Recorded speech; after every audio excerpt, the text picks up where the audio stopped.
Vamos con la información en vivo desde el este de la República. Aparecen allí supuestamente unos policías, pero que aparentemente no lo eran. Joel, ¿cómo te va? Muy buenas tardes, bienvenido.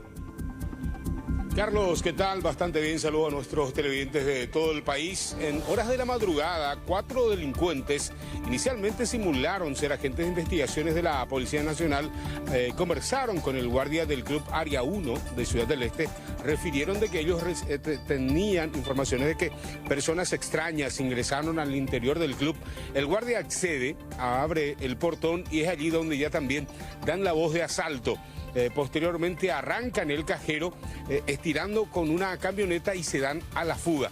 Hasta el momento, al menos, la cantidad, la cifra que llevaron estos delincuentes no maneja la Policía Nacional. Se trabaja en base a las imágenes del circuito cerrado, el vehículo que utilizaron los presuntos falsos policías. Estamos hablando de 4 que lucían incluso kepis similares también de la Policía Nacional y las placas correspondientes. El vehículo utilizado, una camioneta Hyundai Santa Fe color plata, también están observando ustedes en imágenes. Rápidamente ellos se dan a la fuga, abandonan el sitio. La comisaría local recibió la alerta, pero no tenían patrullera para poder llegar hasta el lugar. Tuvieron que utilizar los propios automóviles particulares para brindar el servicio de auxilio que solicitaron desde el Club Área 1. Los detalles de los investigadores. 4 personas con armas largas ingresaron al local y se apoderaron del cajero del que se estaba instalado en el Club Área 1 de esta ciudad, quienes se hicieron pasar por agentes policiales al guardia de seguridad del Club Social Área 1 para posteriormente ingresar y luego apoderarse también de las pertenencias de este guardia. Solamente tenemos algunos circuitos del local, el Área 1, que se trata de una camioneta cerrada de color, presumiblemente color plateado. Se acercaron al portón de acceso y le dijeron de que eran policías y que venían a verificar el predio del centro social en virtud de que tuvieron una alerta de que se habían ingresado en ese lugar. Y por tal motivo el guardia, según refiere, abrió el portón de acceso y ahí fue reducido por estos 4 delincuentes para posteriormente dirigirse hacia el cajero automático, trabajar por el mismo, poniendo una piola y arrancar prácticamente el cajero automático estirando con la camioneta en la cual llegaron. Ahí en el lugar, comisario, no se observan rastros del entintado. ¿Qué dijeron las autoridades bancarias? Bueno, ante esa situación nosotros hemos consultado al gerente administrativo del banco encargado de la zona, el cual refirió de que sí posee sistema de entintado, cosa que nosotros a simple vista y la verificación con los personales de criminalística no hemos encontrado vestigio de esa situación. Y es decir, es que podría tratarse de una banda criminal experta en este tipo de hechos y que van a tener la forma de abrir y poder aprovechar el botín. Bueno, todo eso, esas situaciones nosotros vamos a encargarnos de investigar. Bueno, a esta hora los especialistas hablan de que el sistema, el cajero tenía justamente el entintado y que el billete que estaba dentro de este sistema ya no va a funcionar, porque si bien los delincuentes llevaron a la hora de abrir o de sacar los billetes, van a tener problema con la tinta. Entonces, el trabajo que realizaron los delincuentes va a ser en vano, decían también los especialistas. Ahora se busca el vehículo que utilizaron porque tiene algunas características interesantes que llaman la atención de los investigadores. También uno de los posibles autores, que aparentemente tendría algunos rasgos ya muy conocidos para los intervinientes. En el transcurrir de las horas podrían haber algunos elementos más para poder llegar a identificar a los integrantes de esta banda. Bien, excelente. Muchísimas gracias, Joel, por este completo reporte. Y estamos viendo justamente todavía en proceso de investigación acerca de lo que ocurrió en el Área 1 de Ciudad del Este. Gracias, Joel, un abrazo. Hasta luego.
Bueno, en instantes vamos a entrar en detalles con respecto a lo que pasaba en inmediaciones al mercado central de Abasto.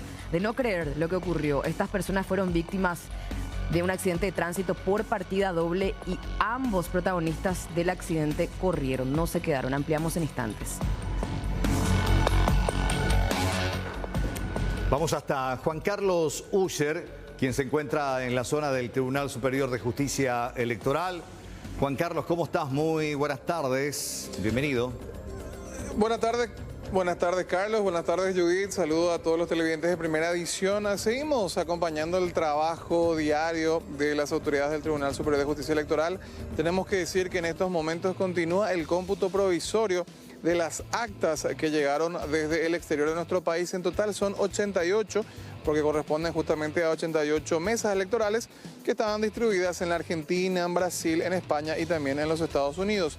Aproximadamente después de las 15, nos decían los encargados de prensa, estaría hablando un vocero que sería Cristian Ruiz Díaz, quien nos hablaría acerca de posibles incidentes o algunas denuncias con respecto al juzgamiento provisorio de estas actas. Si todo va bien, si todo sigue sobre rieles como hasta ahora, podría arrancar mañana ya el juzgamiento final con la presencia ya de los ministros del tribunal, y esto arrancaría ya en vistas hasta el 24 de este mes para finalmente definir a los ganadores de las elecciones del 30 de abril pasado. Hoy realmente una mañana sin incidentes, simplemente los apoderados generales eran los que estaban presentes ante el cómputo provisorio.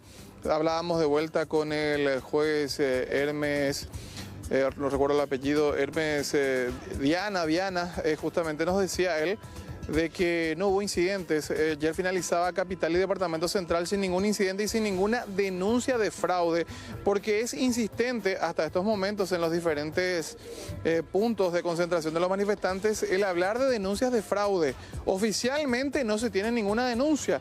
Inclusive el lunes habíamos hecho en vivo para justamente C9N una denuncia de supuesto fraude informático que se había presentado con el ingeniero Ricardo Canessa. Hacíamos la consulta de cómo seguía el proceso de esa denuncia y nos decían que finalmente eso no se había presentado en mesa de entrada. ¿Dónde se presentó? Es la duda que nos queda. Vamos a hablar seguramente con Canessa en algún momento cuando volvamos a conversar con él acerca de estas supuestas irregularidades que ocurrieron el 30 de abril. Lo que sí es que esto continúa. Se estaba aguardando también un dictamen por parte de los ministros del tribunal que contestaría de una vez por todas el pedido que hacían a varios miembros de la oposición, de la concertación, por decirlo de alguna forma, la gente de Paraguayo Cuba, Cruzada Nacional y el propio Efraín Alegre sobre la utilización o no, o la apertura de este sobre número 4, el que contiene los boletines de voto que quedaron después del escrutinio de las mesas. Nosotros imaginamos que en ese dictamen ellos van a hablar justamente de la negativa de abrir y utilizar estos sobres. Ese dictamen hasta ahora no lo tenemos a mano, seguramente en minutos más estaría apareciendo. Es lo que tenemos al menos hasta hoy, 15 horas más o menos, reiteramos, es el tiempo aproximado que tardaría el cómputo provisorio de las actas del exterior y ya sin ningún incidente dentro del tribunal. Aquí afuera podemos observar que continúan las dos calzadas cerradas de Eusebio Ayala y en el fondo siguen los manifestantes haciendo justamente el uso de su derecho a manifestarse, reclamando diferentes cosas en cuanto a lo que sería fraudes, irregularidades en las elecciones del 30 de abril pasado, compañeros. Perfecto, por lo menos frente mismo a esta institución, tensa calma, sigue siendo el punto importante de epicentro de manifestación, tanto las avenidas Eusebio Ayala como la de médicos con choferes. Exactamente, Carlos. Esa es la zona que normalmente está de algún modo cerrada al tránsito por la gran cantidad de manifestantes que según los días van a aumento. Hoy ellos sé que marcharon por diferentes puntos, ya nuevamente regresan aquí hasta la zona del tribunal para continuar con sus protestas, pero lo cierto es que dentro del tribunal todo continúa con relativa calma, relativa tranquilidad y ya con la presencia de los apoderados que están peleando por algún que otro voto en algún sector, pero ya sin mayores incidentes ni denuncias de fraude. Perfecto. Gracias, Juan Carlos. Vamos a estar en permanente comunicación. Gracias. Hasta luego. Hasta luego.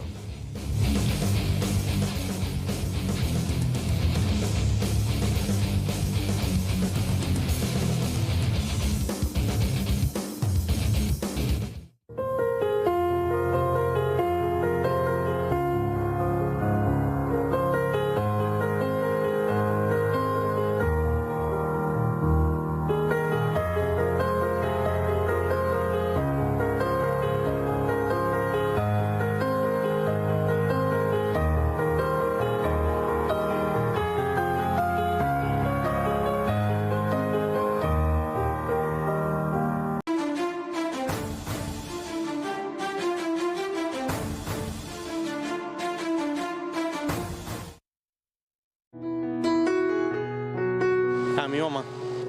A mi mamá. A mi madre. A mi madre porque ella es mi sostén. Es mi amiga, mi compañera, mi todo.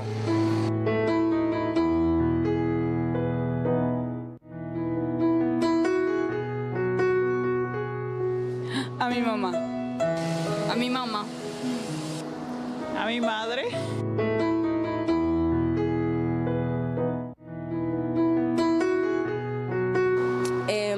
A mi mamá. A mi mamá. A mi mamá.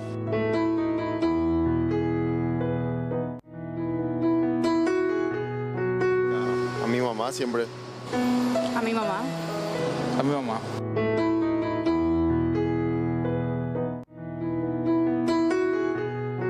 Mi mamá. A mi mamá. A mi madre. Por sobre todas las cosas.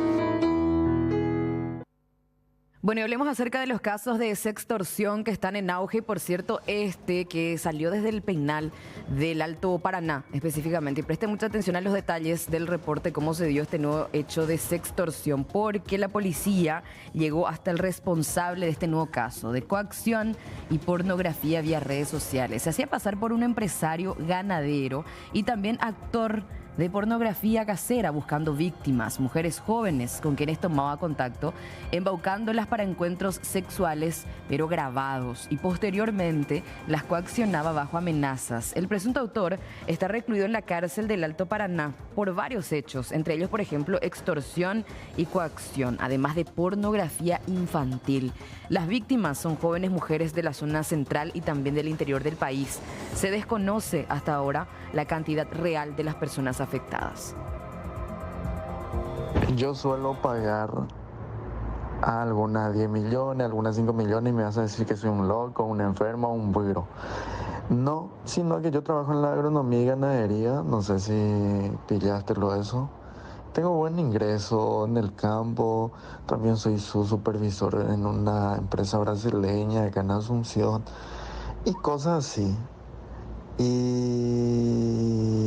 bien, por eso quiero pagar bien cuando una mujer me va a hacer un trato, o sea que un trabajo. Esta persona fungía de empresario del sector de pornografía, también fungía de ganadero, y él mismo, cuando lograba ganarse la confianza de sus víctimas, él mismo se presentaba como el secretario del empresario y en algunos casos como el actor, como para realizar la pornografía casera que aparentemente él vendía. ¿Verdad?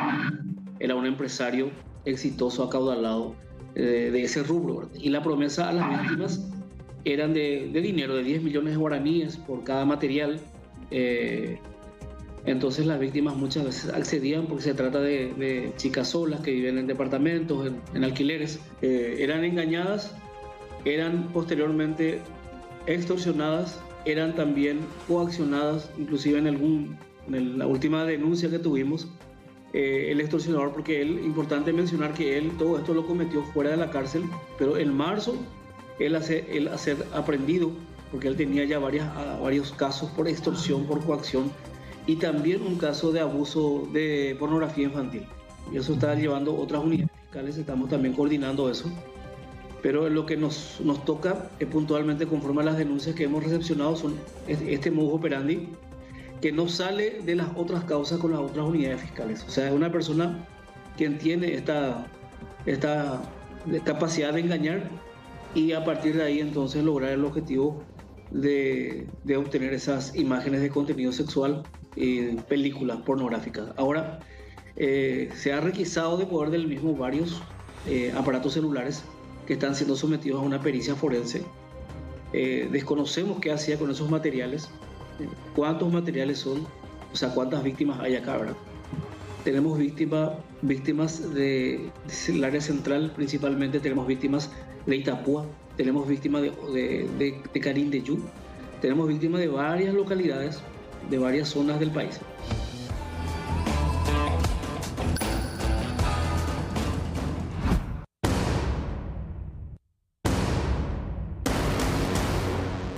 Esta para mí es una casa de terror, donde a mi niña le hicieron desaparecer. Una mamá que pierde un hijo se va a arrastrar por el suelo. 2, 3 horas que vos se te pierde un niño. Una madre, ¿qué hace? Se desarma, llora, pide auxilio, pero el comportamiento de Lilian fue totalmente diferente.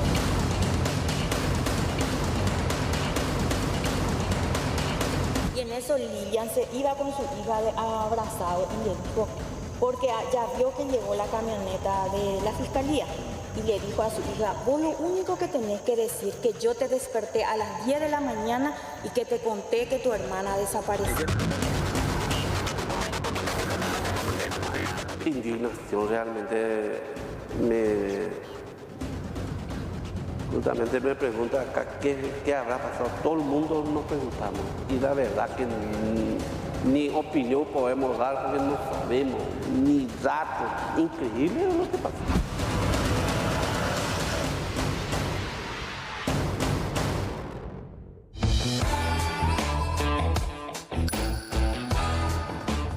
En instantes vamos a tener detalles de lo que fue la emisión ayer de este caso en QAP.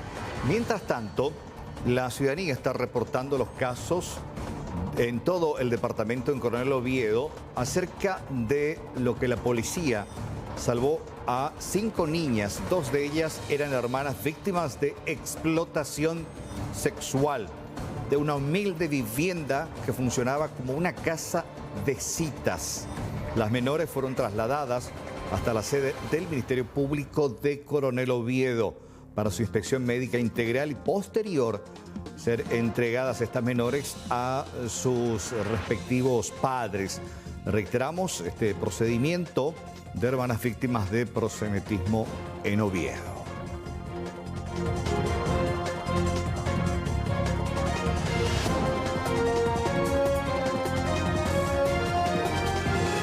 Bueno, y vamos a compartir con ustedes a continuación este video que nos hicieron llegar a nuestra redacción y que muestra el instante en que una mujer termina siendo víctima de al menos 8 delincuentes. Esto pasaba en la ciudad de Ñemby. Fíjense en la secuencia.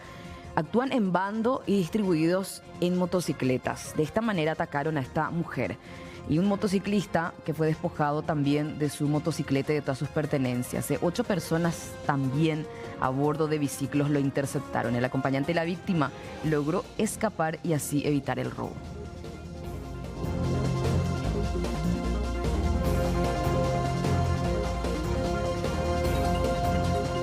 Bueno, aparte de los detalles del reporte, vamos a seguir observando el video, cómo exactamente es el modus operandi. Allí está. Llegan las víctimas en un punto, desciende el acompañante y fíjense cómo lo acorralan.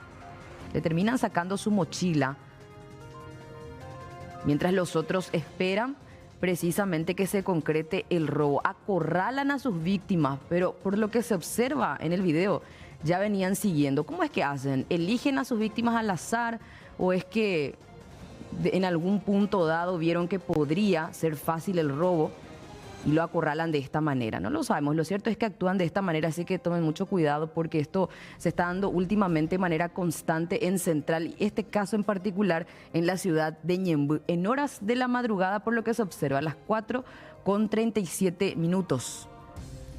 Allí observamos otra vez la forma en cómo se acercan todos ellos, se perpetra el robo y finalmente todos escapan a bordo de las motocicletas.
Vamos hasta Mariano López. Comentábamos recién la historia de estas dos personas que fueron atropelladas, primeramente chocadas, cayeron y finalmente atropelladas por, en este caso, dos vehículos que aparentemente, ya Mariano me va a confirmar, ninguno de los conductores quedó a auxiliar a las víctimas. Mariano, adelante. Don Carlos, ninguno de los conductores quedó a auxiliar a la víctima y ninguno de los que pasaban por ahí se acercaron a ellos para auxiliarlos. A ese punto estamos hablando de esta trágica situación que se daba el lunes, ya amaneciendo el lunes, 3:30 de la mañana aproximadamente. ¿Sabes por qué, don Carlos? Porque la señora Carolina y el señor Luis trabajan en el mercado de abasto. Sí, en Asunción, pero ellos viven en Villa Ayes. A las 2:30 aproximadamente comienzan a prepararse, suben a su motocicleta y vienen para poder preparar su puesto de venta de frutas que tienen, insisto, en el abasto. Ya estaban a punto de llegar, 3 cuadras aproximadamente es lo que faltaba. Y cuando ellos iban avanzando en la avenida Defensores del Chaco, según nos contaban los familiares, que de hecho se ve en la imagen de circuito cerrado, uno de los automóviles aparentemente de color gris, no se saben mayores datos, es el que los desestabiliza. Los desestabiliza y termina incluso como que llevándolos por delante. La motocicleta es arrastrada por varios metros. La señora Carolina y don Luis caen violentamente al pavimento. Carolina es la señora que ya no puede levantarse por sí sola y le voy a contar un dato, don Carlos. Don Luis se percata claramente de que Carolina estaba ahí cerca, se reincorpora en medio de la situación, se acerca a ella y le habla. Carolina le respondió, se abrazan ahí y le dice, ¿verdad?, que se calme, que van a llamar a la ambulancia. Y ahí en segundos, don Carlos, aparece el segundo vehículo, circulando a muy alta velocidad. Este automóvil de color blanco sería un Nissan Tiida, cuyo conductor, propietario al menos, ya está identificado y siendo buscado. Él se dio a la fuga luego de este percance. Vamos a escuchar, si les parece, lo que nos decía Jessica Martínez. Ella es una de las hijas de esta pareja, insisto, una pareja de trabajadores que estaba por llegar a su lugar de trabajo. Se daba este percance y absolutamente nadie les auxilió. Ellos siempre salen más o menos a las 2:30 de la mañana para ir a trabajar. Yo recibí la llamada de mi padrastro donde, no escuché la llamada, eran las 3:50 más o menos. Él le llama a mi hermano, le dice que se accidentaron con mi mamá, pero nosotros no sabíamos la gravedad del accidente. Bueno, se quedó así. Después mi hermano empezó a buscar dónde se les llevó, o sea, si había alguna información del hospital donde fueron a parar, hasta que mi padrastro me llama a las 7:30 más o menos, donde me dice que él está internado en el trauma y que tuvo un golpe muy fuerte en la pierna, tuvo creo que una ruptura muy fuerte, y donde él todavía no sabía la información de mi mamá. Cuando creo que mi hermano se comunican con mi hermano y ahí le comunican que mi mamá no aguantó el choque, que falleció con el segundo choque al instante. Lo que nosotros pedimos es justicia, que se haga justicia, que si los dos que causaron el accidente se fueron a la fuga, ninguno le ayudaron. Lo que más o menos se ve en el video, trató de pasar al carril de ellos, pero llegó a tocarle a ellos. Ese fue el que le echó. El segundo creo que sí venía en el segundo carril, algo así, pero venía en muy alta velocidad. Llegó todo. El primero que le echó le hizo volar a mi padrastro y mi mamá quedó tendida, así como ven en el video. Mi padrastro se levantó, viene junto a ella y le dice, Carolina, oye, junde, le dijo, oye, junde algo, hacen de algo, y ella le dijo, che cintura, hacetere y cheve, le dijo, pea, la llegó el pea, le dijo. Le habló, ella no falleció con el primer choque. Nadie se bajó ni siquiera de su vehículo. Y ya cuando él se percató del vehículo que venía, él trató de levantarse, pero ya no le dio la oportunidad. Y mi mamá se quedó ahí tendida, le pasó totalmente el vehículo encima, le arrolló y ahí fue que ella pierde la vida. Tuvo un traumatismo de cráneo encefálico, puede ser, donde le reventó su cabeza. Es demasiado duro. Realmente para nosotros es muy duro porque acá en la casa vive mi hermano de 20 años, vive con ella, con mi mamá, y una nena de 10 años. Vos sabés lo duro que fue para nosotros enterarnos de eso y que no saber cómo contarle a ella lo que pasó. Ella se queda hoy día, en esta fecha, el Día de la Madre, queda sin su mamá, que ir a verle Toda criatura desea que la mamá esté en ese día especial y ella no está. Nosotros vamos a ir a visitarle en su tumba en el cementerio a causa de que la gente no fue capaz de auxiliarle en su momento. ¿Cómo se dice, compañero? Una señora guapa, 53 años, doña Carolina, camino a su lugar de trabajo, sufre este percance. Don Luis se encuentra en el hospital del trauma, luchando por su vida. Y acá también quiero yo nomás agregar algo, Judith y don Carlos, antes de seguir con la conversación. El número de teléfono de una de las hijas, ¿sabes por qué? Porque tanto la señora Carolina como don Luis eran el sostén de la familia. Hay una niña de 10 años, otro muchacho de 20, ellos son los que ahora quedan ahí en la casa. Y el número que justamente ya tenemos en pantalla, el 0986-518-551, es de Andrea, una de las hijas, para la gente que quiera ayudar en dos sentidos, Colexa. Sí. Uno, el aspecto económico, solidarizarse con ellos, ver cómo solventar los gastos. A doña Carolina la enterraron en un lugar prestado. No tienen un espacio propio ellos en el cementerio todavía. Hay deudas contraídas y además la operación. Y por otra parte también se les puede ayudar con información, que va a ser muy importante. Lo más importante acá, ¿verdad? Porque yo no puedo creer, don Troche, ese nivel de falta de humanidad por parte de ambos conductores. Diferencia total. Y de la gente que vio, que fue testigo, que pasó de largo, este primer conductor que pudo bien haber auxiliado a ambos, porque finalmente nos confirma Mariano y también la entrevistada que ella fallece como consecuencia del segundo choque, que más bien fue un arrollamiento por lo que se observa en el video. Habló con su pareja, imagínense. Sí, ella se movía incluso, estamos viendo en el video, Mariano, todavía porque tenía un reflejo. Se tira encima. Sí, fíjate. Sí. Y allá viene el otro conductor, pero ¿cómo es posible que no haya visto? Por Dios, porque si el primer conductor se quedaba y paralizaba el tránsito para pedir asistencia, exacto, no hubiese ocurrido, fíjate, si ese vehículo se quedaba, no hubiese ocurrido esto. Mira, tremendo. Claro, porque lo primero pues es una caída.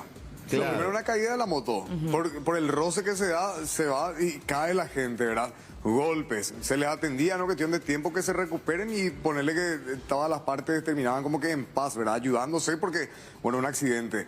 Pero el segundo choque, compañeros, es muy fuerte realmente. Nosotros estuvimos con la familia y te juro que te impacta demasiado, don Carlos. Sí, pero el señor pareciera que se levantaba como para pedir ayuda. O sea, él levanta la mirada como para justamente pedir auxilio y ahí donde se percata de que el otro auto ya le venía de lleno. De frente de chocó. No, les llegó completamente sin la posibilidad de poder siquiera reaccionar. No, fíjate. No, si el primer, reitero, una misión de auxilio del primero. Si el primer vehículo que impactó hizo que ellos cayeran, se hubiese quedado, retrocedido, puesto a un costado, evitar que los que venían... Pues, si vos vas a ver un vehículo parado con luz de estacionamiento, auxiliar, asistir y ver gente. O por lo menos servirle de escudo, ¿verdad? Claro, no hubiese ocurrido lo segundo. Sí, pero te fijas, Carlos, en la imagen del primer choque estoy diciendo. Sí. Pareciera ser que el conductor es como que bajó hacia la banquina por un momento, pero después decidió nomás seguir su trayecto. Fíjate. Ahí está. Ahí está el primer choque. Se caen del bicicleta. Ahí está. Es como que pareciera que se iba a detener. Pero después, ¿qué pasó? No fue tan grave. Chao, me voy. Sí, la idea es identificar a ambos conductores. Claro, tienen que responder por omisión de auxilio. Estas cosas no se hacen porque evidentemente uno no quiere protagonizar un accidente. Nadie lo hace de manera intencional. Viene despacito, se percata, tampoco es capaz de quedarse a auxiliar. Y mira el otro, la camioneta ya que prendió su luz de stop del otro lado. Y ahí trata de sentarse porque se percata... Esto sí ya es el colmo, porque me va a venir a decir después, si ponerle la garra al conductor, va a venir a decir con lo que siempre dicen todos, no me di cuenta, pero por favor, es imposible y es una lástima, la verdad que es indignante que la gente actúe de esta manera. No, total indiferencia. Y el resto de la gente que cruzaba en vehículo, que observaba lo que pasaba y se mandaba a mudar. 10 años tiene la criatura. La hija menor. 10 años tiene la menor de las hijas. El otro muchacho que vive ahí en la casa materna, por así decirlo, tiene 20 años. Son ellos dos los que quedan ahora en la casa. No, realmente terrible la historia. Ojalá que la policía, la fiscalía y la gente pueda ayudar para identificar. Esto segundo es criminal, No, Carlos. no, Hay que decir las cosas como son, porque... No, el primer acto criminal porque les abandonó, y si no fuese por ese abandono, no hubiese ocurrido el segundo hecho criminal. Una omisión criminal es. Porque no puede ser. Si ellos eran auxiliados ya en ese primer choque, no hubiese pasado lo segundo, ¿verdad? Le dejaron morir a esta persona de la peor manera. Esperemos que se llegue hasta esta gente, y se puede, porque seguramente van a poder recabar otras imágenes más en el trayecto, ¿verdad? A lo largo del recorrido de estas dos personas. 3:29, quiero dar un mal dato, ¿verdad? Por si gente ahí en zona del Abasto nos está viendo, negocios. 3:29 fue el accidente. Pueden ver en ese margen de horario, ¿verdad? Si es que ven algunos de los vehículos pasar, uno claramente es blanco, el otro es de un tono medio gris, pero ver la manera de poder ayudar con eso también al Ministerio Público. Hasta ahora este circuito cerrado es lo que se tiene, y como les decía, el auto blanco está ya identificado, pero se encuentra prófugo. Pasa que una persona aparentemente se percató de la situación y grabó un video siguiendo o sacó una fotografía. Entonces hay una matrícula que ellos tienen como pista. Va a aparecer. Que es pista todavía. Yo estoy convencida que sí. Yo lo que me pregunto, Mariano, ¿esa es la que tuvo o qué hubo con la gente? No, terrible. No, una cuestión de conciencia, ¿verdad? No puedo creer. Pero bueno, esperemos tener novedad en las próximas horas, Mariano, con respecto a este caso.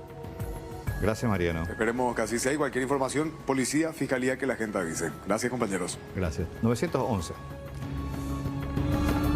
58, 2 minutitos para las 14, en instantes los principales títulos de las 14.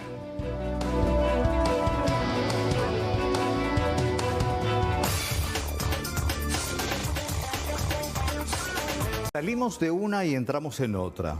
Ese es el zócalo de la siguiente historia, porque tiene que ver con lo que está pasando en el vecino país. Ahí nada más un puente nos separa entre Foz y Ciudad del Este. Espera que estoy viendo el mosquito de fondo. ¿Qué tiene que ver con todo esto? Fiebre Mayaro. Te estoy diciendo, salimos de una para entrar en otra. Todavía ni salimos del dengue, zika, chikungunya. Que sigue vigente en nuestro país. Se suma otro hermano. ¿Sabes en qué consiste? La verdad que no sé mucho. Es una enfermedad transmitida por el mosquito vector que transmite el zika, chikungunya y dengue. Ya se detectaron casos en Foz de Iguazú, en Brasil, pero lo más cercano que tenemos aquí es Foz de Iguazú. Y obviamente hay mucho temor que algún enfermo pueda cruzar y traer esta enfermedad. Ahora, ¿cuál es la particularidad de la fiebre Mayaro? El doctor Robert Núñez nos explica. Es un virus conocido ya hace más de 50 años en la zona de tropicales, en las zonas selváticas del Gran Amazonas, ¿verdad? Nosotros tenemos reportes de Venezuela, Perú, Ecuador y también Brasil de la existencia de esta fiebre por virus del Mayaro, que se transmite por un mosquito que originalmente creo que empezó desde los primates, desde los monos, y se le contagió al humano a través de la picadura del mosquito. En este caso, el mosquito Aedes, que tenemos tanto en nuestro país, es el que se encarga también de transmitir.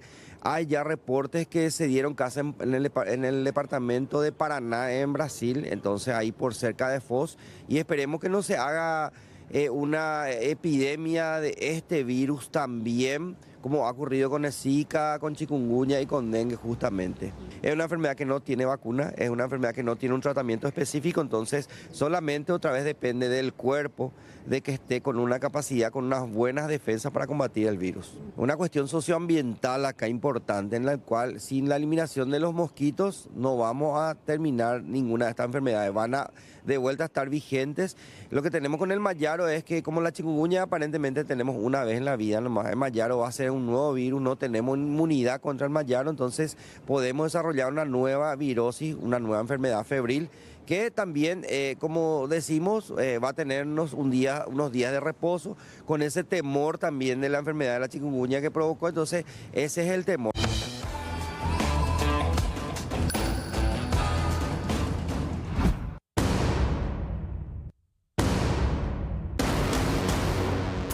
Esta para mí es una casa de terror, donde a mi niña le hicieron desaparecer.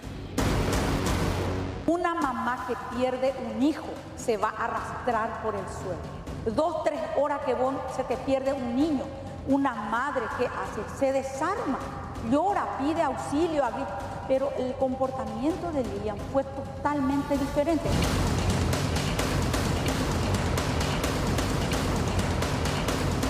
eso Lilian se iba con su hija abrazado y le dijo, porque ya vio que llegó la camioneta de la fiscalía, y le dijo a su hija, vos lo único que tenés que decir que yo te desperté a las 10 de la mañana y que te conté que tu hermana desapareció.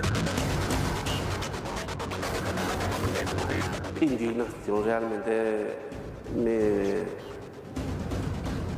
justamente me pregunta acá qué habrá pasado. Todo el mundo nos preguntamos y la verdad que ni opinión podemos dar porque no sabemos, ni datos. Increíble lo que pasó.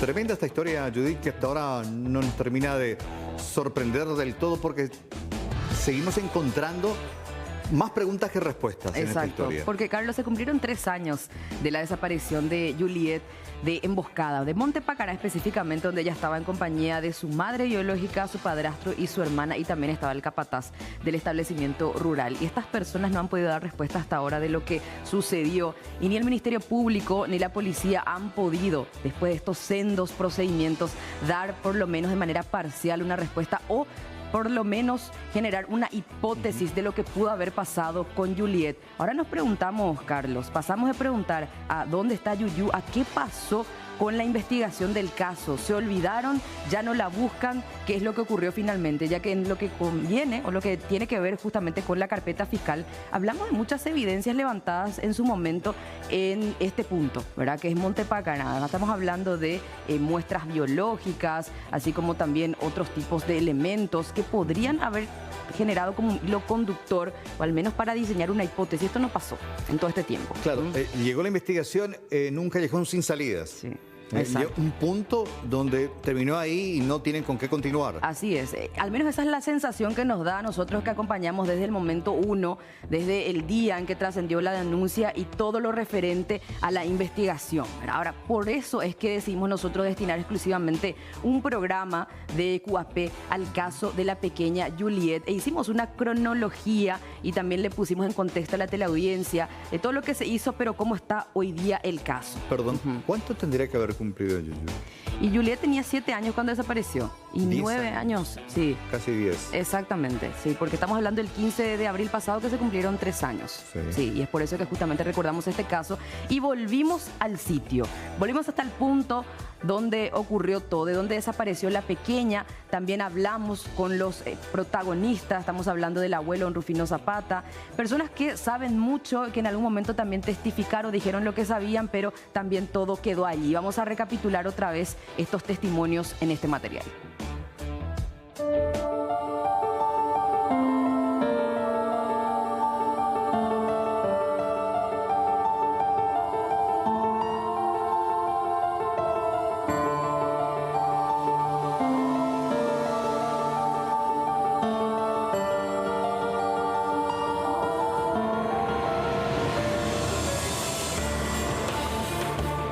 Estamos llegando a Monte Pacará, ya van a ser cerca de las 9 de la mañana, un 15 de abril, pero del año 2020, desaparecía justo a esta hora la niña Juliet. Hasta el momento, nada se sabe de su paradero. Hoy venimos para tratar de saber qué fue lo que pasó. Te vamos a contar detalles importantes.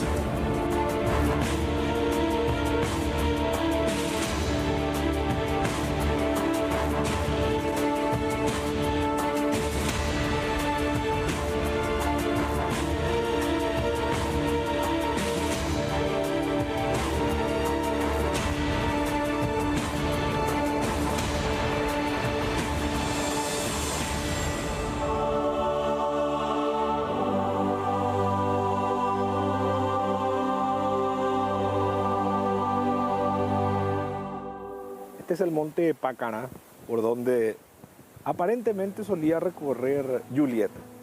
Hoy lo vamos a hacer con su abuelo, don Rufino Zapata. ¿Qué tal, don Rufino? Buen día, muy bien. Y Catuya recorre y Mingo, a ver. Y todo lo que nos da la ruta podemos hacer, después ya es propiedad privada. Más o menos ya recorre los lugares. Va en ese entiende con Y me siento frustrado, desprotegido, no sé.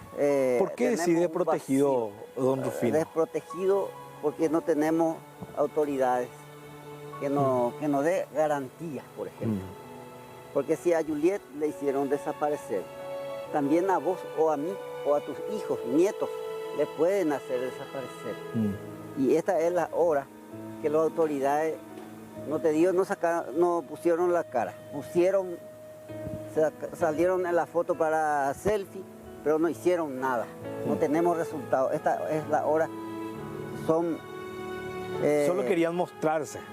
Así es mismo, para la foto, así como se dice vulgarmente. Pero de hacer trabajo serio, no se dio, para mí que no hicieron, porque si hicieran, tenía que tener algún resultado. Por lo menos algo pista. Una pista, por ejemplo, y que te diga, Arupico, Jojina, Cuija, Seguina, algún día podemos encontrar. Nosotros no tenemos nada. Es como taparte el ojo y te da algunas vueltas y te larga y te queda como un gallito ciego. No sabes hacia dónde partir, no hay un norte. Por ejemplo, nosotros acá estamos en Monte Pacana. Sí. Acá desapareció, pero no sabemos nosotros dónde ir, dónde buscar. ¿Dónde buscar? Eso es lo que necesitamos. Para eso tenemos las autoridades, los investigadores policiales, fiscales, los encargados de hacer eso, pero tal cosa no existe. Y me podés decir, están 4 fiscales, están una partida jefe policial. Pueden estar, pero ¿dónde están sus trabajos? No demostraron capacidad. Y si no tienen capacidad y se sienten sobrepasados, ¿por qué no hace un paso al costado, por ejemplo? Claro. Entonces yo todo eso le dije al fiscal, este container podés abrir y entrar. No es así, señora, yo tengo que hablar con todas las personas y después hacérmelo. Bueno, yo te comento nomás lo que acabé de escuchar ahí, le dije. En eso yo vengo hacia acá, hacia la piedra, y estaban unas cuantas mamás profesoras. Y vos sabés que Lilian vino y le abrazaba otra vez a su hija y la misma cosa le recalcaba. Que lo único que ella tenía que decir, que ella le despertó a las 10 de la mañana y que le contó que su hermana desapareció. Que solo eso le tiene que decir al fiscal. Y todas las que estábamos ahí estábamos escuchando. O sea que ella ya se dio cuenta que ustedes estaban ahí. Sí, parecía que nosotros éramos piedra para ella. Ya no se daba cuenta, no sé si se daba cuenta, pero a ella seguramente lo que más le preocupaba es lo que su hija tenía que decir en ese momento. Para mí fue que le enseñó. Porque después, y por eso también ella no dijo mucho al... Y yo creo que fue porque ella le dijo, lo único que tenés que decir es que yo te desperté a las 10 de la mañana y que te conté que tu hermanita desapareció. Y eso a todos nos llamó la atención. Ahí empezamos, yo personalmente empecé a dudar del Señor, de ella, de todo. Yo me iba al lado de Lilian. Lilian todo el tiempo mensajeaba.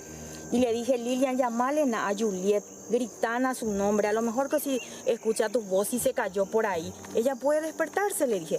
Y ella decía, Juliet, despacito, decía, gritana, Lilian, le dije, ¿qué? Pero te va a escuchar así, le dije yo. A mí ya me dio rabia eso, ¿verdad? Y decía, ella, Juliet, así. Y Reina Cato todo el tiempo se iba filmándonos a nosotros. Él ni siquiera rebuscaba, nosotros con machete, con cosas nos íbamos así, porque es un desastre este lugar.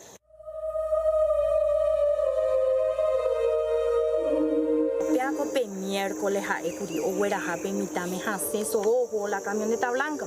Aupeape, yo Hueraja, la Cabará, Curipe, y la alta camina, Nueva Colombia, tape tu yape, me dijo. Handepe con va indere y unía la fiscal, pejachengo, la fiscal. Una vecina acá a la salida que vi. Me dijo, Sheo Ñemombe, me dijo, jamás indeja Julana de tal. Bueno. ¿Y quién es esa Julana? No te dijo. Me dijo el nombre que ahora no recuerdo, pero sé dónde vive y todo. Yo después me fui en la casa de esa señora. Sí. Y le dije a la señora y me dice, no puntungo curí, pero llena distinto tumbuma. Ojo, la acabarás a la mitad que tu hacen ojo. Puesto así por la camioneta y veo así una frazada, que eso yo dije cuando declaré, lleno de sangre, una frazada, eso que usan en los cuarteles, lleno de sangre estaba ahí. Y yo pensé que eran de esos que traen los perros y eso. En la camioneta blanca. En la camioneta blanca. Y después yo veo, porque yo le vine de acá para poder sacar la chapa del vehículo negro. y estaba procurando sacar desde ahí allá, ¿verdad? Y en eso me hice el año en Botaguda, ahí estaba haciendo, y en eso viene Reiner y abre la puerta de la camioneta, y más grande lo más asusté.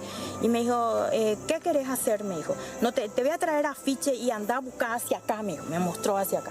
Sí, vamos a irnos, yo le estoy esperando a unos jóvenes, porque yo le invité a unos jóvenes que vengan a ayudar. Ya en un tono medio enojado. No quería más que nosotros estemos más acá, prácticamente.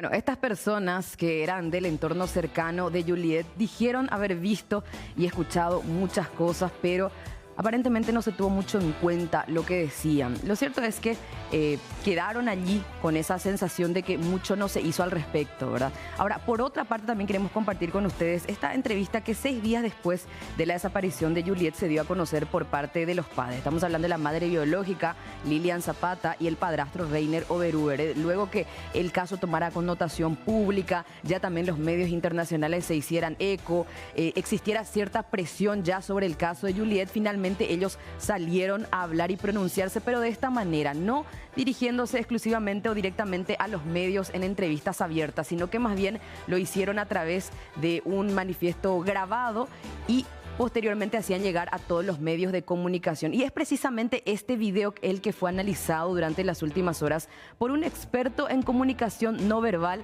desde la Argentina, un referente en el área a quien acudimos desde el programa QAP para poder un poco interpretar lo que oculta este mensaje de los padres de Juliet. Y primeramente, para poder contextualizar, vamos a repasar otra vez este fragmento de la entrevista y luego hablamos acerca del análisis. Te extrañamos muchísimo. Espero encontrarte muy pronto. Espero que estés bien. Espero que estés con vida. Lastimosamente no podemos salir a buscarte porque nos quitaron los teléfonos, nos quitaron los vehículos y nos prohíben salir de aquí. Nos tratan como si fuéramos criminales, como si fuera que nosotros tenemos que ver algo con tu ausencia. Y tú sabes que eso no es así. Nos gustaría quizás salir por las calles, gritar Juliet, gritar su nombre, a ver si nos responde, quizás está cerca, pero no podemos. A mí me gusta pensar que quizás cuando amanezca y abra mis ojos vas a estar en mis brazos, me vas a decir, mamá. Bueno, el mensaje era mucho más extenso, pero por una cuestión de tiempo rescatamos esta parte de la pronunciación de los padres con respecto a la desaparición de Juliet para compartir con usted y contextualizarles, porque precisamente de este elemento se basaron los expertos de este laboratorio de Argentina en comunicación no verbal para poder hacer estos análisis, ¿verdad? ¿Qué es lo que ocultaban en cuanto al comportamiento y la conducta corporal? El cuerpo habla mucho antes que las palabras, decía justamente Hugo Lescano, y quiero que preste mucha atención al análisis que hizo con base en este video. Compartimos a continuación.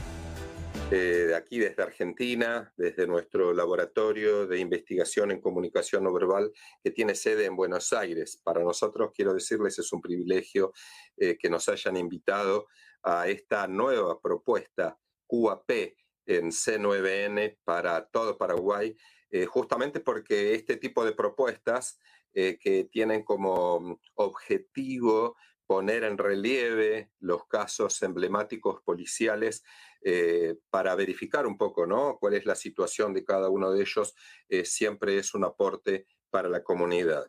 En relación al análisis del lenguaje corporal que nuestro laboratorio ha realizado allí oportunamente cuando sucedieron los hechos, nos ha quedado siempre esa sensación de que había mucha más información de parte de los padres o la mamá y el padrastro de Juliet.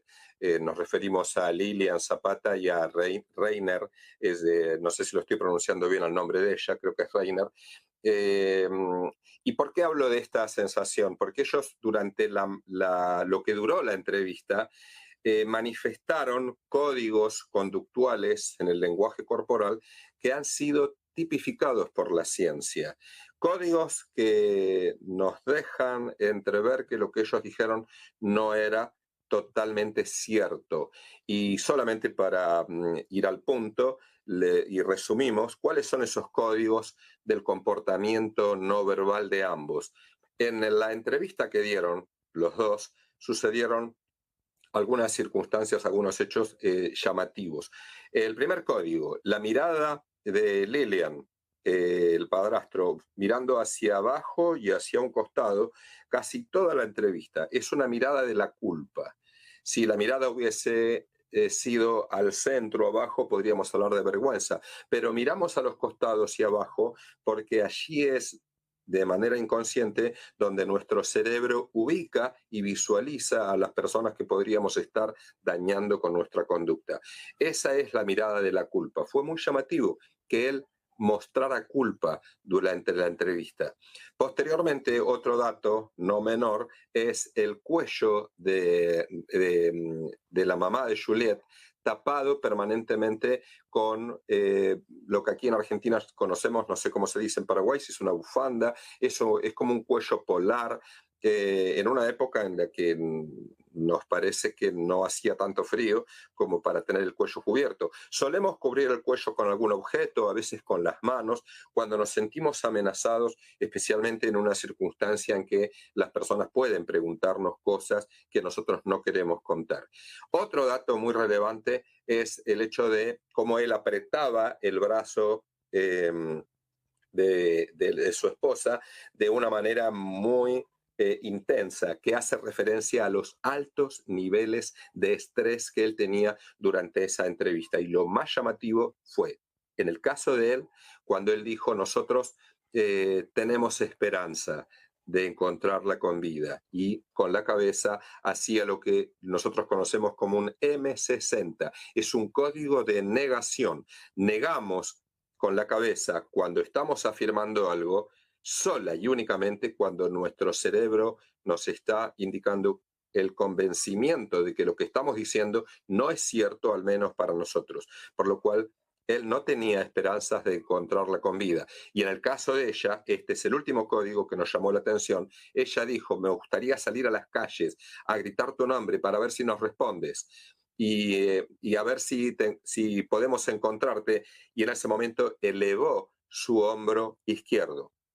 Este código conocido como BC82, un Behavior Code 82, es un código de contradicción. Es como si estuviéramos diciendo que no con nuestro cuerpo, elevando uno de los hombros cuando las palabras dicen lo contrario.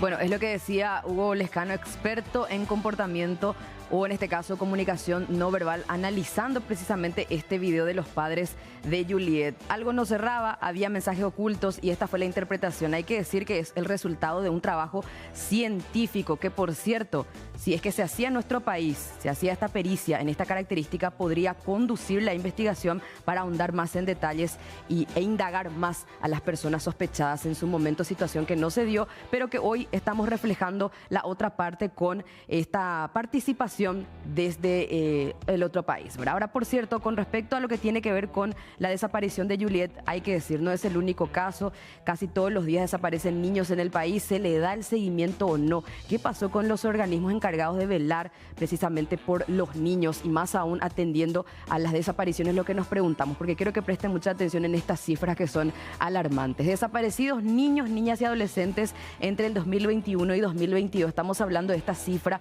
preocupante. 2.621 niños, niñas y adolescentes desaparecieron en este lapso de tiempo, entre el 2021 y 2022. Pero vamos un poco más allá, aparte de lo que tiene que ver con las desapariciones, vamos a clasificar. En el 2021, entre los desaparecidos niños, niñas y adolescentes, 1.040 son mujeres.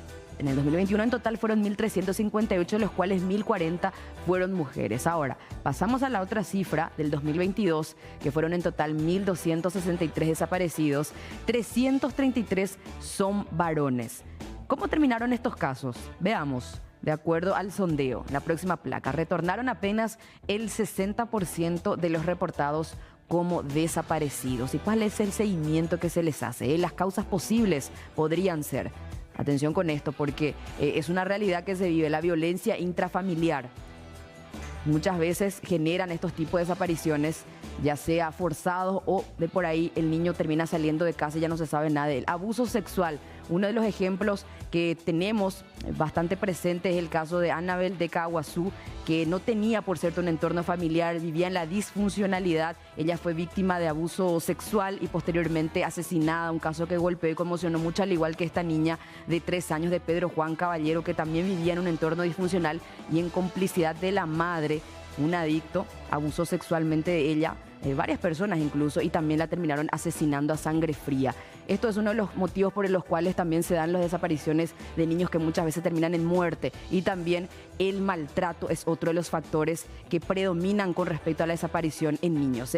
Y por último, vamos a compartir un sondeo recientemente actualizado por la Coordinadora por los Derechos de la Infancia y la Adolescencia a través de su observatorio. Son datos recientes, enero del 2023. Niñas, niños y adolescentes de 0 a 17 años con orden de búsqueda y localización en Paraguay, solamente de enero. Esto es el dato más reciente. El rango de edad de 0 a 12 años sería, a ver, justamente allí me marca, sí, mujeres 5, hombres 7 y la cantidad 12. De 13 a 17 años estamos hablando 88 mujeres, 17 hombres, en total 105 desaparecidos en ese rango de edad. Y en cuanto a los desaparecidos en su totalidad, 117. ¿Qué pasó con esos casos? Los no localizados, 65. Localizados, 52 y sin vida hasta ahora 0. Total, 117 desaparecidos, de quienes no se saben mucho hasta ahora. Hay que darle el seguimiento pertinente. Nada más para hacer un poco de paralelismo con respecto al caso de Juliet, también tenemos que mirar un poco más a fondo qué es lo que ocurre con los casos de desaparición de niños, si es que se da el seguimiento pertinente o no. Finalmente, de esta manera cerrábamos lo que tiene que ver con la tercera entrega de QAP. Seguimos informando acá en Noticias Primera Edición.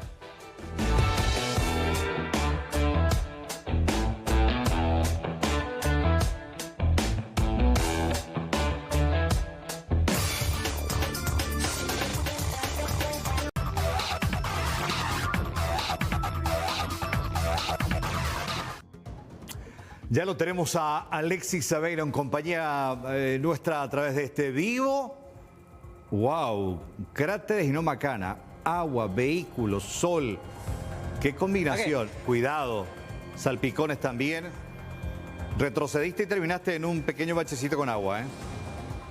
Retrocedí y fundí los zapatos, Carlos. Me entró agua en los pies. Y encima es agua sucia. ¿Recordás aquella vieja canción que decía yo tengo fe que todo va a cambiar? Acá sobre Cantalupe y Villalón no cambia absolutamente nada y este es el panorama hace muchísimo tiempo, hace muchísimos años. Y les cuento que hay un panorama mucho peor, un poco más abajo, y les quiero mostrar en este contacto en vivo y en directo. ¿Qué es lo que pasa en este sector?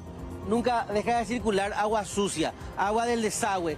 Agua que huele mal, agua que salpica, agua que va desgastando la capa asfáltica. Fíjense que acá se da una circulación masiva de colectivos. Por ejemplo, línea 12, avanza en dirección a Félix Jogado y es como que además de toda el agua se sobrecarga la carpeta asfáltica. Esta termina no resistiendo y convierte todo esto en una verdadera zona en donde uno puede hacerse inclusive la idea de que en algún momento cayó una bomba.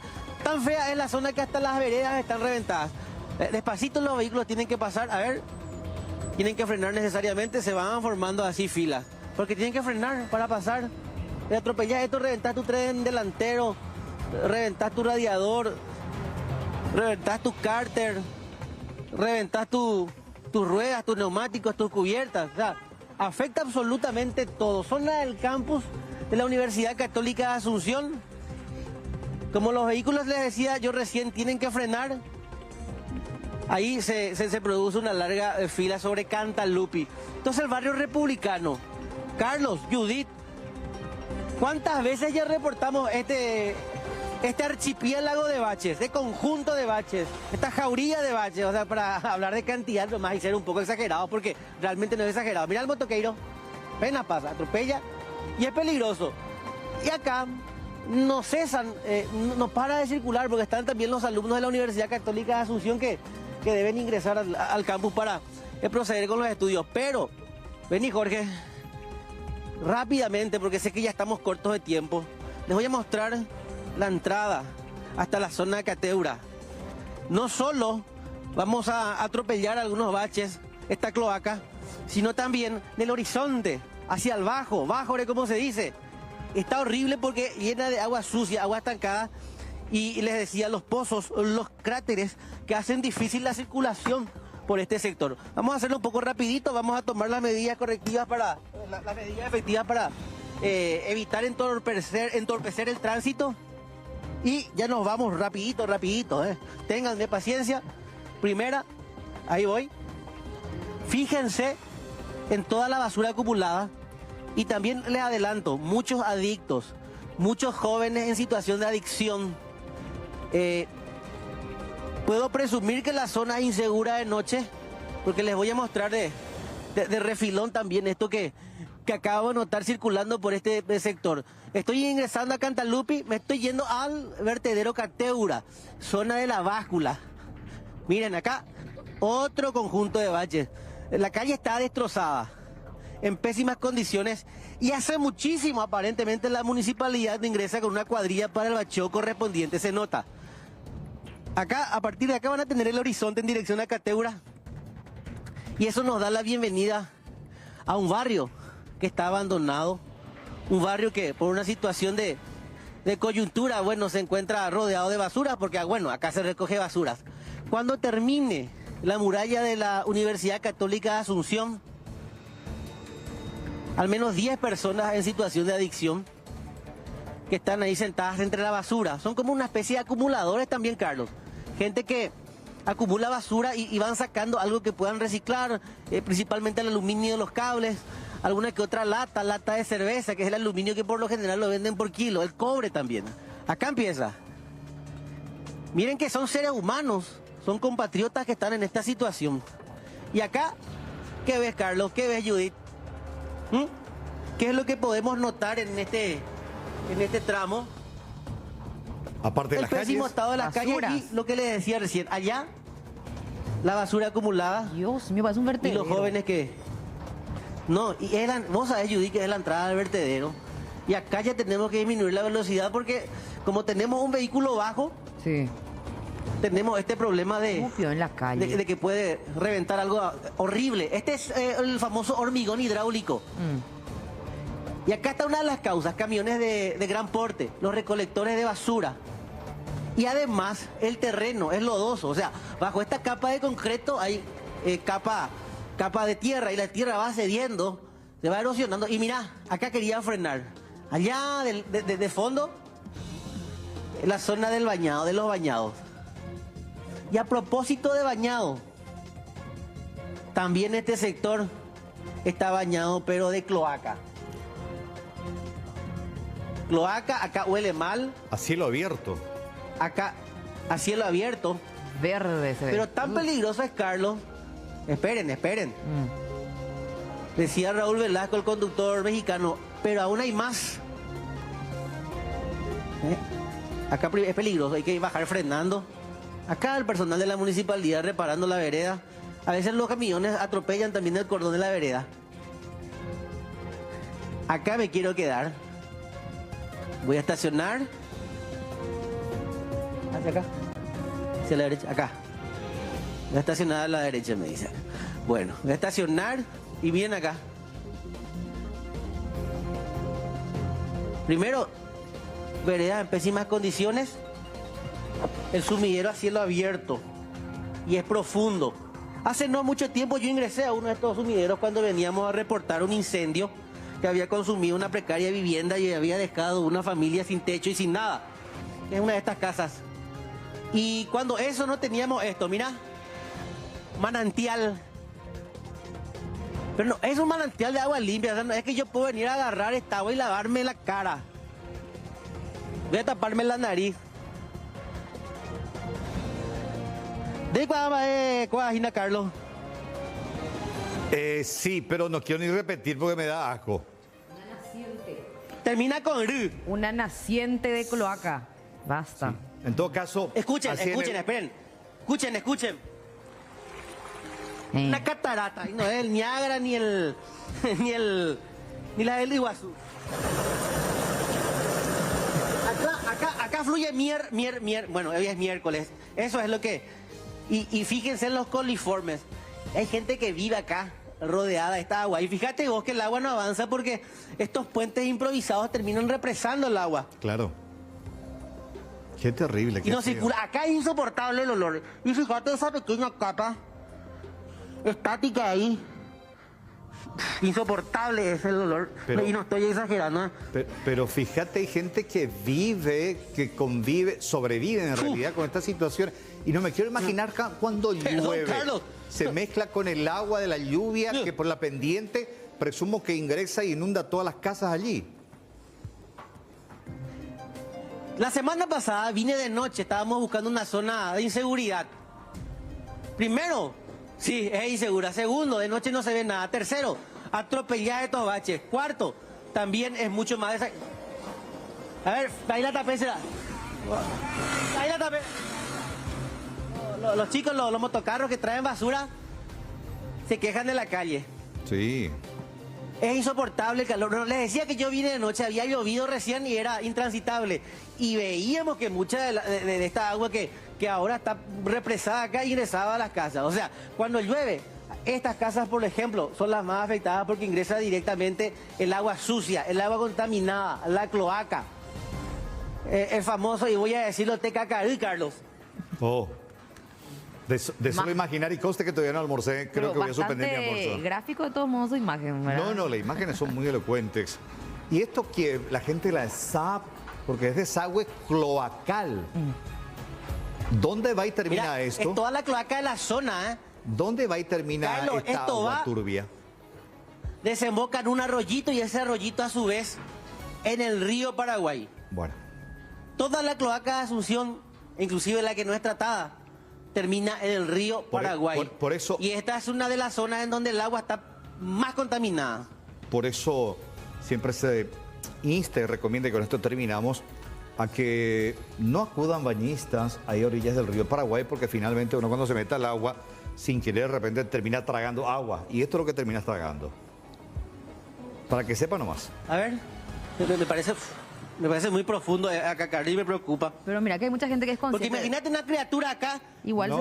Una criatura jugando acá, ¿sí? Una criatura jugando acá. Y viene atropella esto y se cae, o peor acá en este canal. Porque acá es el problema, ¿eh? Acá empieza ya para un poco descargada, pero llena de basura. Mira la basura, Judith. Estoy viendo el Mira toda la basura. Sí. Mira. A ver. No, es profundo, ¿eh? No, pero al igual. menos eso. Igual. No, ¿de Bueno, dónde Alexis, viene el agua? Gracias, acá, Alexis. Acá peor, ¿eh? Acá muy didáctico todo, pero bueno. Ojalá que las autoridades puedan tomar intervención. Gracias, buenas tardes. Hasta luego, señor. Hasta luego, Judith. Se fue Alexis y también mis ganas de almorzar. Ya venimos.